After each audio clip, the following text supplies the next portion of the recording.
videoaula pedindo somente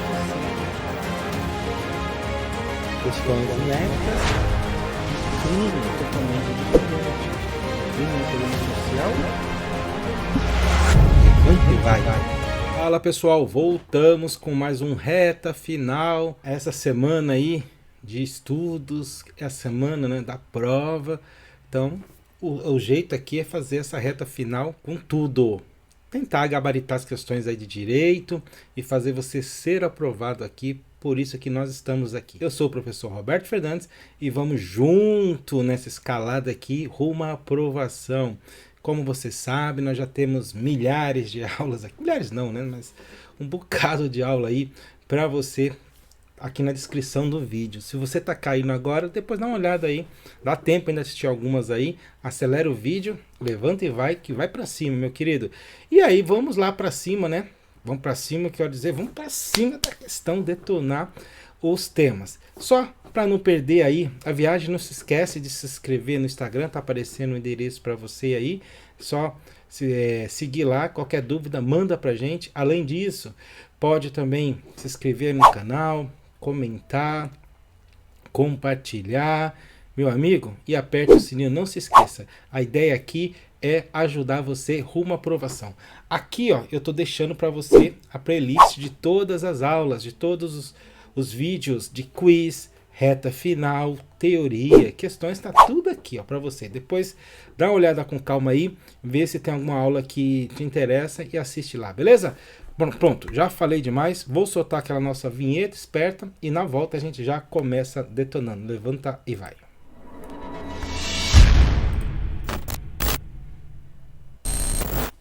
Show, já estamos aqui com o nosso slide padrão e vamos começar a estudar aí o Estatuto do Desarmamento, Lei de Drogas e Abuso de Autoridade. Tudo numa aula só, meu amigo.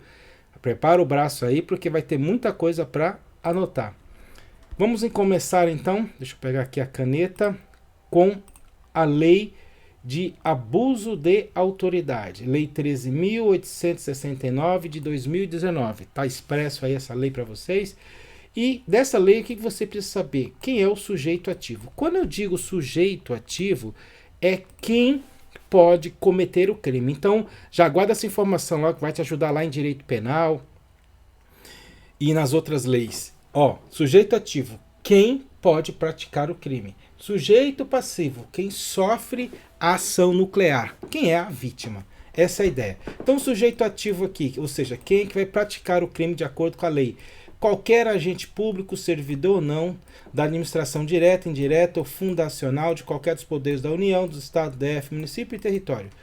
Compreendendo, mas não se limitando, aos servidores públicos, militares, membros do Poder Legislativo, membros do Poder Executivo, Judiciário, Ministério Público, Conselhos, membros dos Tribunais do Conselho de Contas. Basicamente, todo mundo aí que está envolvido com a administração pública pode cometer o crime de abuso de autoridade.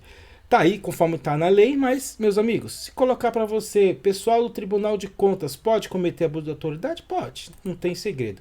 Aí daqui, meus amigos, eu tirei algumas informações, resumi na verdade, para que você possa acertar. Trata-se de um rol exemplificativo. Essa informação aqui eu acho a mais importante. Por quê? Porque se é exemplificativo, significa que aceita outras pessoas além dessas aqui. Portanto, é um rol exemplificativo. Tudo bem? Então, anote isso aqui. Reputa-se agente público para efeito desta lei todo aquele que exerce, ainda que transitoriamente, essa informação aqui é interessante, transitoriamente ou sem remuneração, por eleição, nomeação, designação, contratação, qualquer outra forma de investidura ou vínculo, mandato, cargo, emprego, função ou órgão de entidade. Amigos, daqui a informação mais importante na verdade, quando ele fala por eleição, nomeação, designação, ele está explicando, dizendo que é um rol exemplificativo, conforme eu já antecipei.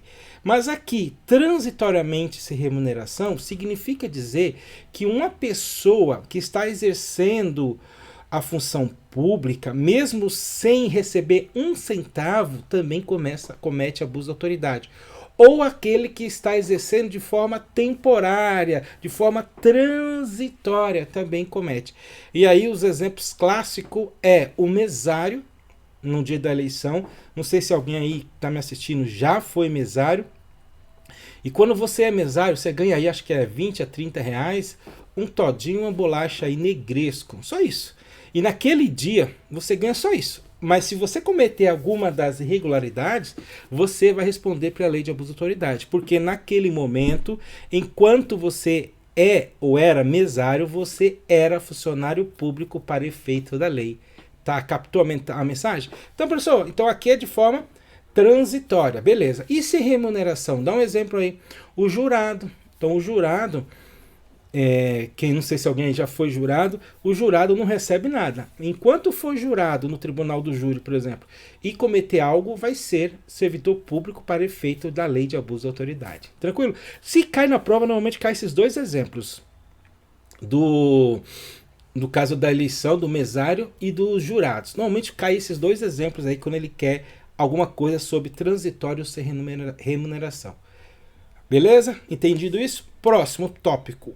Crime próprio. Senhores, se a lei está dizendo que só essas pessoas aqui podem cometer crime, ou seja, tem que ser servidor público, mesmo transitórios ou sem remuneração, ou cargo eletivo e etc., é um crime próprio, porque não é qualquer pessoa. Você que está me assistindo aí, você está estudando para passar no concurso. Concorda comigo? Beleza. Só que é o seguinte, depois que você passar no concurso, você comete abuso de autoridade. Antes, você não consegue cometer abuso de autoridade. Você sozinho. Porque eu vou te dar um exemplo que um particular pode cometer abuso de autoridade, mas daqui a pouco. No primeiro momento, eu quero que você guarde a seguinte ideia. É crime próprio porque só funcionário público, servidor público pode cometer esse crime. Beleza? Então, atenção com isso aí para não perder uma questão de prova. Admite coautoria e participação. Isso aqui é importante, já foi cobrado aí recentemente.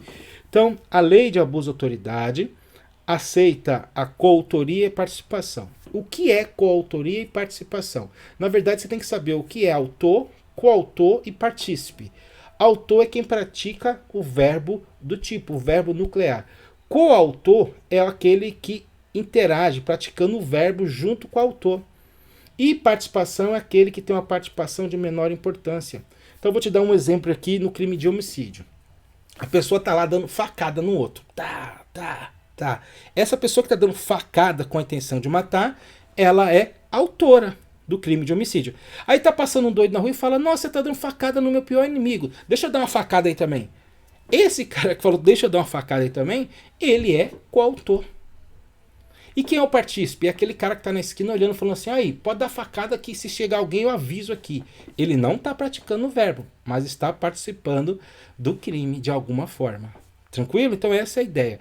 Então no caso aqui da lei de abuso de autoridade, se aceita a coautoria e participação. E cuidado, essa coautoria e participação, inclusive, pode envolver particular. E nessa situação, particular vai responder por lei de abuso de autoridade. Aí você vai dizer, peraí, você não falou que era crime próprio, só funcionário público pode cometer o crime? Falei sim, isso é verdade. Porém, aqui nós temos uma exceção. Então, olha só, você está aí e um servidor público está cometendo abuso de autoridade. Você acaba ajudando ele a cometer esse abuso de autoridade. Seja como coautor, como partícipe. Nesse caso, você também responde pela lei de abuso de autoridade. Tranquilo? Então, dá um print na tela aí. Deixa eu sair da frente para deixar você copiar. Copia tudo aí e não tem como você errar. Show? Beleza? Vamos adiante aqui. Deixa só isso, vamos aqui. E agora, um ponto importante. Quem é o sujeito passivo? Agora, quem é que pode sofrer ação nuclear? Olha só, quando fala sujeito passivo, nós temos dois. Quem seriam eles? Primeiro, nós temos o sujeito passivo principal ou imediato, que é a pessoa física ou jurídica. E atenção, pessoa jurídica pode ser vítima de a lei de abuso de autoridade, hein? Cuidado, pode ser vítima do crime de abuso de autoridade. Isso é importante. E o sujeito secundário ou mediato é o Estado. Então, quando se comete abuso de autoridade contra uma pessoa, essa pessoa é o sujeito passivo imediato. E de forma secundária, nós temos o quem? O Estado. Então, sempre o Estado vai ser sujeito passivo. Porém, se a conduta foi dirigida aqui, no caso, será dirigida a uma pessoa física ou jurídica, eu tenho a pessoa física ou jurídica como sujeito imediato e o Estado como mediato. E quando eu tenho duas pessoas aqui como sujeito passivo atual, tenho duas pessoas, o Estado e a pessoa física ou jurídica. A doutrina dá um nome de crime de dupla subjetividade passiva. Então, se aparecer esse nome na sua prova, por exemplo, assinale a alternativa correta sobre o crime da lei de abuso de autoridade, sobre a lei de abuso de autoridade. Os crimes de lei de abuso de autoridade pode ser chamado de dupla subjetividade passiva. Tá certo, porque eu tenho duas pessoas no polo passivo. No caso, o particular e o Estado. Beleza? Então aí não tem erro. Show? Beleza. Bora aí adiante. Tem mais informação? Lógico que tem mais informação. Agora deixa eu sair da frente aqui para não te atrapalhar. Olha aí, queridos, o elemento subjetivo. Atenção com esse elemento subjetivo. Que diabo é elemento subjetivo? Isso aqui, se cair na prova, vai fazer um estrago tão grande. Menos para você que está aqui com a gente no canal Levanta e Vai. Senhores, o elemento subjetivo é o dolo. Aqui, para cometer o crime de abuso de autoridade, para incorrer, a pessoa tem que ter uma finalidade específica. Está aqui em vermelhinho, ó. Pera aí, eu não entendi. É assim, ó. As condutas descritas nesta lei constituem crime de abuso de autoridade quando praticadas pelo agente com finalidade específica. Então, para cometer esse crime, a pessoa tem que ter um dolo específico. De novo, dolo específico. Então, ele tem que praticar o crime para prejudicar outrem, ele tem que cometer o crime para beneficiar a si mesmo ou a terceiro, ou por mero capricho ou satisfação pessoal. Significa dizer que se eu não tiver, no caso concreto, não tiver isso, ó, prejudicar outrem, beneficiar a si ou a terceiros, ou por mero capricho ou satisfação pessoal, eu não tenho crime de abuso de autoridade. Então, anota isso. Ao dizer que precisa ter um elemento subjetivo, eu tenho que saber qual é a finalidade. E a lei traz uma finalidade específica. Isso chama-se dolo específico. Anota. E tem que ter isso aqui. Eu cometi o crime de abuso de autoridade porque eu queria prejudicar o cara. Se a questão que ele falava assim, ó, ele cometeu abuso de autoridade somente para se beneficiar a si ou a terceiro, já se encaixou. Ou por um mero capricho ou uma satisfação pessoal, já configurou crime. Se eu não tiver nenhum desses três, não haverá crime de abuso de autoridade. Por quê? Porque a lei diz que tem que ter uma finalidade específica. Quais serão as questões pesadas se cair na sua prova? Vai dizer o seguinte: a lei de abuso de autoridade tem um dolo genérico. Qualquer dolo serve. Não. Tem que ser um desses três dolos aqui, ó. Ou seja, dolo específico. Cuidado. Isso chama-se elemento subjetivo. Elemento subjetivo. Anotou? Questão pesada de prova. Significa dizer, então, que não existem crimes de abuso de autoridade culposos. Atenção. Não há crimes culposos na lei de abuso de autoridade. Anota. Afinal, o dolo tem que ser específico. Depois, olha aqui, ó, tem que ser dolo específico. Já falei para você, vai copiando aí. Então, existe um elemento subjetivo especial, que seria aqui, ó, o dolo específico. E aí, uma regra que traz a lei: quando ocorrer divergência na interpretação da lei ou na avaliação de fatos e provas, não configura abuso de autoridade. Espera aí, eu não entendi isso daqui. Ó, vamos lá para você não errar, porque isso aqui pode ser uma questão de prova. Ele está dizendo o seguinte: quando o juiz for verificar o que ocorreu, ele está com dúvida na interpretação da lei ou na avaliação do fato. Se ele está com dúvida se ocorreu fato, se a pessoa estava com dolo específico ou não, não haverá abuso de autoridade. Então, voltando aqui, ó, o juiz está analisando o caso concreto. Aí ele fala, eu não estou conseguindo encaixar aqui, eu estou com dúvida. Gerou dúvida se o cara está com dolo específico, não é abuso. Gerou dúvida sobre o fato acontecido, não é abuso de autoridade. Tá claro? Então esse quadrinho aqui, meus queridos, ó, resume tudo e salva a sua vida na hora da prova. Copia que é questão potencial de prova. Além disso, nós temos que chamar a sua atenção para a ação penal referente aqui à lei de abuso de autoridade. Primeira informação, os crimes previstos nessa lei são de ação penal pública incondicionada. Já anota aí, ó. São de ação penal pública incondicionada. Todos os crimes são de ação penal pública incondicionada. Depois, será admitida ação privada se a ação penal pública não for intentada no prazo legal. O que significa isso aqui que eu grifei de amarelinho?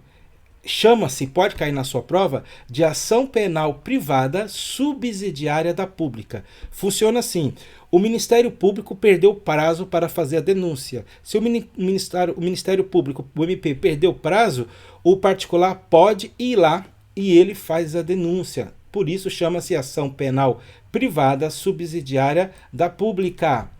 Aí diz a lei, ó, será admitida ação privada se a ação penal pública não for intentada no prazo legal, cabendo ao Ministério Público aditar a queixa, repudiá-la e oferecer denúncia substitutiva, intervir em todos os termos do processo, fornecer elementos de prova, interpor recurso e a todo tempo, no caso de negligência do querelante, retomar a ação como parte principal. Então aqui para você não perder uma questão de prova, deixa eu aparecer aqui para tu e explicar isso olhando para você. Aqui é o seguinte, pessoal, chama-se ação penal privada subsidiária da pública, quando o Ministério Público fica inerte, nada ele faz. E aí o particular fala assim, o Ministério Público não fez nada, eu vou fazer então vem aqui a ação e eu vou lá e faço a denúncia. Só que uma vez que você faz denúncia, tá valendo? Tá valendo. Só que o Ministério Público pode falar assim, opa, desculpa aí, eu esqueci, desculpa aí, foi mal. Agora é comigo, agora volta para mim. E aí eu posso fazer isso, posso fazer tudo que a gente conversou aqui. É isso. Mas na sua prova eu acho que não vai ser tão específico. Deve cair e perguntar assim, ó. É possível ação penal privada subsidiária da pública na lei de abuso de autoridade? Sim, é possível. Acabou. Eu acho que deve cair isso. E qual é a modalidade de ação penal prevista na lei de abuso de autoridade? A ação penal pública incondicionada. Tranquilo? Então tá aqui, ó. Show? Então explicamos esse aqui. Explicamos esse aqui. E o último aqui, ó. A ação privada subsidiária será exercida no prazo de 6 meses. Contato da data em que se esgotar o prazo para oferecimento da denúncia. Então aqui, meu amigo, é decorar o prazo. Qual é o prazo que o cara tem para fazer a ação penal privada subsidiária? 6 meses. Decora isso. O cara tem 6 meses. Acabou. Show? Tranquilo? Vamos adiante. Agora sim, uma questão boa de prova, hein? Essa questão aqui é boa de prova. O que é isso? São os efeitos da condenação. Como é que funciona isso aqui? Deixa eu explicar para vocês e vamos garantir uma questão de prova. Então, a lei de abuso de autoridade traz alguns efeitos. Quais são esses efeitos aqui? Nós temos 3 efeitos e eu acho que se cair algo, vai cair algo daqui. Primeiro efeito. O cara que cometeu o abuso de autoridade, ele vai ser obrigado a indenizar o dano causado pelo crime. Então, se ele gerou dano, ele tem que pagar. Beleza? Devendo o juiz a requerimento do ofendido fixar na sentença o valor mínimo para a reparação causados pela infração, considerados prejuízos sofridos. Então, senhores, o primeiro efeito da condenação, então a pessoa foi condenada, ele tem que indenizar o dano causado. E as duas aqui, que eu acho as mais importantes e pegadinhas. Primeiro, a pessoa fica inabilitado para o exercício do cargo, mandato ou função pública pelo período de 1 a 5 anos. Então, se a pessoa for condenada, ela não pode exercer o cargo ou a função pelo período de 1 a 5 anos. Tem prazo aqui, hein? De 1 a 5 anos. Atenção, ó, tá em vermelho e agora amarelo para você copiar aí. E a perda do cargo ou do mandato ou função pública. Então, atenção. São efeitos. Pagar o dano causado. Fica inabilitado, não pode exercer o cargo. E ele pode perder o cargo. Cuidado, que agora vem a bomba. A bomba está aqui, ó. Esses dois casos, até eu já coloquei para vocês aqui, ó, esses dois casos aqui, na inabilitação e a perda do cargo, estão condicionados à reincidência em crimes de abuso de autoridade. A prova vai dizer assim, ó, reincidência específica. Espera aí que eu não entendi. Você sabe que reincidente é aquela pessoa que cometeu o crime novamente. Então ele cometeu o primeiro crime, vai lá e comete um segundo. Isso é reincidente.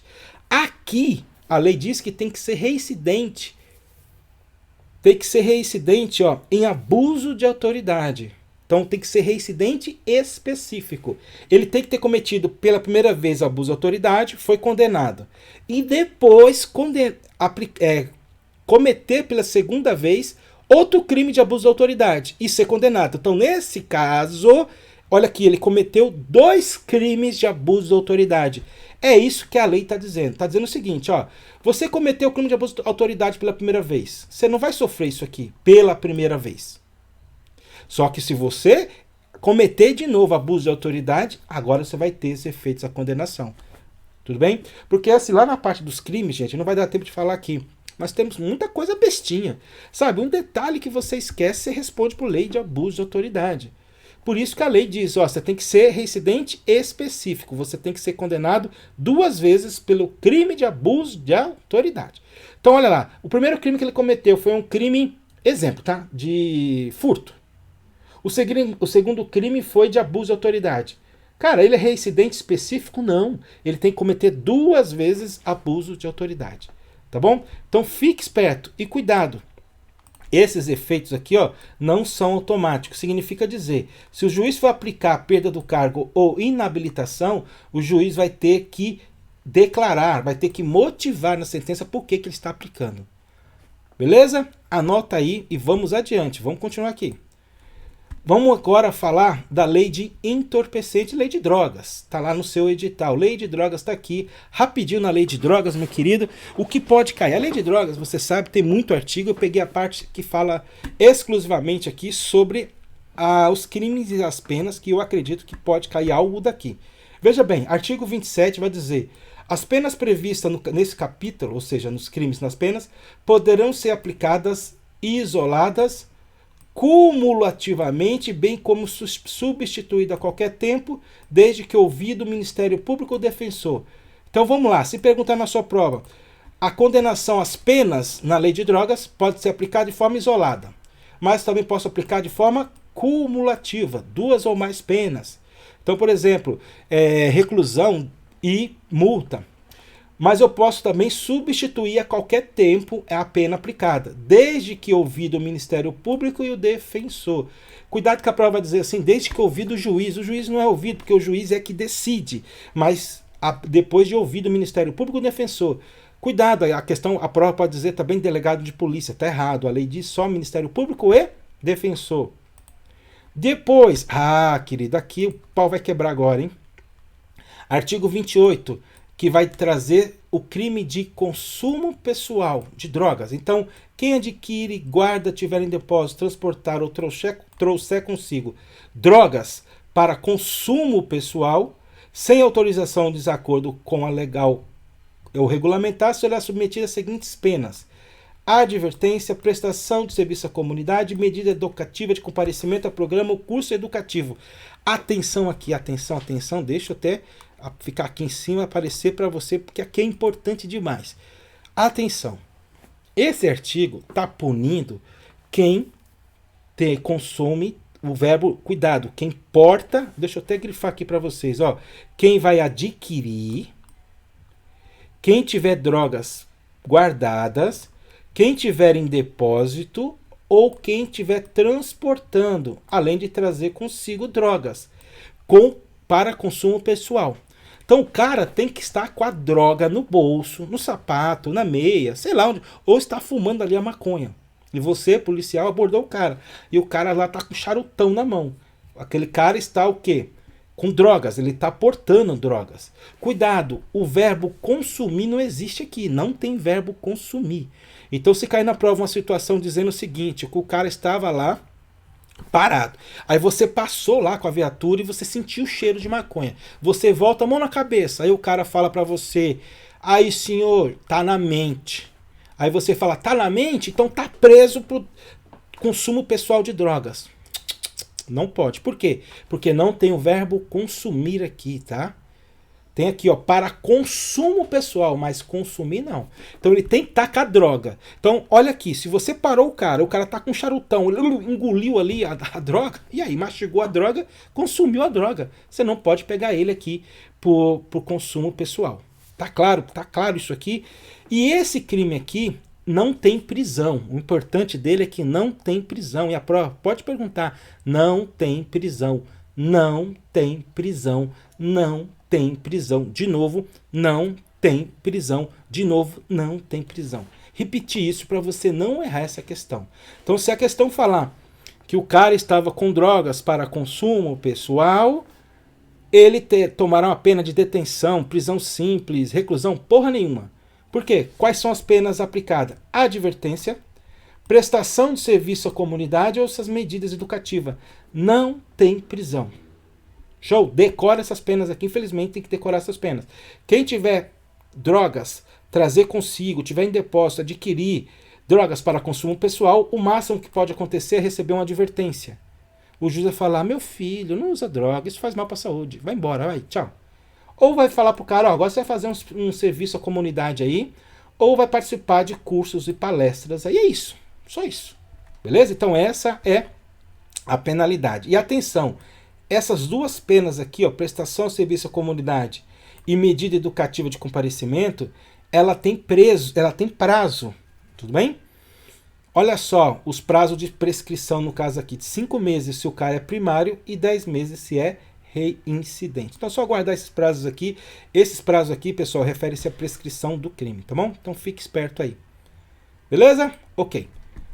Ainda tem... Agora deixa eu sair da frente, aí, senão eu vou tampar aqui. Isso, vai ficar aqui. Olha só, meu querido. As mesmas medidas se submete quem para consumo pessoal semeia, cultiva, colhe ou planta drogas e tem que ser de pequena quantidade. Tudo bem?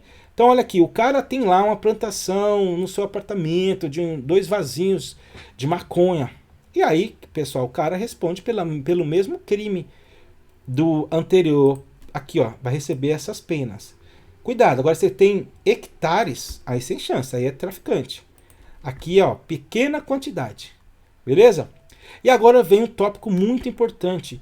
Como que eu sei que a droga... Como é que eu sei que a droga se destina ao consumo pessoal e não ao tráfico de drogas? Se a questão falar que o cara foi preso com 1 quilo de maconha, é tráfico ou usuário? E aí, o que você acha? Meu amigo, só a quantidade não interessa. Então eu tenho que analisar, ó, a natureza, a quantidade, o local, as condições sociais do pessoal, a conduta e os antecedentes do agente. Eu tenho que levar em consideração tudo isso aqui para dizer se o cara é ou não é traficante ou ele é apenas um mero usuário.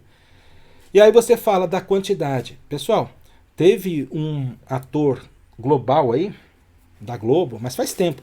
Ele foi pego com 1 quilo de maconha. E aí ele falou, ó, eu comprei realmente 1 quilo, eu sou famoso, eu sou ator de televisão. Se eu for toda hora na biqueira comprar, os caras vão me reconhecer, fica feio. Então eu vou lá e compro uma única vez, levo para minha casa no sítio, na casa da praia e fico utilizando lá durante 1 semana. Vamos lá. Ele tinha uma quantidade gigantesca, certo? Mas se você olhar o local, as condições sociais do cara, a conduta antecedente, o cara nunca foi preso por tráfico. Nada disso. Agora, olha uma outra situação que o cara é pego com pouquinha droga. Você vai parar o cara vai estar lá com 5 trouxinhas de maconha, de pedra, cara, que foda-se. O cara vai estar lá com 5 pedrinhas. Aí você parou o cara onde? No lugar que você sabe que é uma biqueira, ou seja, uma boca de tráfico, um ponto. Então você, opa, esse maluco 5 pedrinhas aqui, só 5 pedrinhas, mas tá na biqueira. Aí você mexe no bolso dele, tem um monte de nota de 10, 5, um monte de dinheiro trocado. no outro bolso uma agenda dizendo a quantidade que ele estava ali, quanto ele já arrecadou, percebeu? E aí você vai ainda puxa, o cara ainda tem passagem. Cara, como é que isso não é tráfico? É como o cara vai dizer, ai senhor, é só para o meu consumo. Você percebeu que a circunstância social ali, o local, a condição, tudo leva a crer que o cara é traficante? Captou a ideia? Então, fique esperto aí com isso. Isso aqui é muito importante, cai muito em prova, hein? Muito em prova. Beleza? E para vocês, para a garantia do cumprimento da medida educativa que se refere ao caput 1, 2 e 3, que injustificadamente recuse, poderá o juiz submetê-lo suscetivamente à admoestação verbal e multa. Eu não entendi essa parte aqui, professor, me explica, pelo amor de Deus. É o seguinte, queridos, deixa eu explicar para vocês isso aqui. Aqui, a lei está dizendo o seguinte, o cara tomou na cabeça uma daquelas penas lá de advertência, comparecimento, serviço à comunidade, porque ele era usuário. Show de bola. Só que ele cagou para as mídias, falou, não vou fazer porra nenhuma disso. Então, se o juiz, verificando que o cara não quis cumprir, o juiz vai aplicar isso daqui, ó, de admoestação verbal e a multa, como forma de garantia para o cara cumprir aquelas penas. O que é a admoestação verbal? É uma advertência, só que mais pesada, uma advertência um pouco mais grosseira. Então, a advertência é uma coisa, a admoestação verbal é algo um pouco mais grave, mas é uma advertência qualificada, digamos assim. E a multa, questões financeiras. Isso aqui vai ser aplicado para o cara que não cumprir aquelas penalidades. Beleza? E atenção aqui que eu monto para você um quadrinho falando aqui, ó, penas para consumo pessoal, advertência, prestação de serviço à comunidade e medida educativa. Se ele não cumprir nenhuma dessas, ele vai tomar isso aqui, ó, garantia de cumprimento da pena, admoestação verbal e multa. Tranquilo? Beleza? É isso aí. Fechou? Tranquilo? Aí você não erra a questão. E aí, nós temos aqui a parte dos crimes. Vem aqui comigo. Ufa!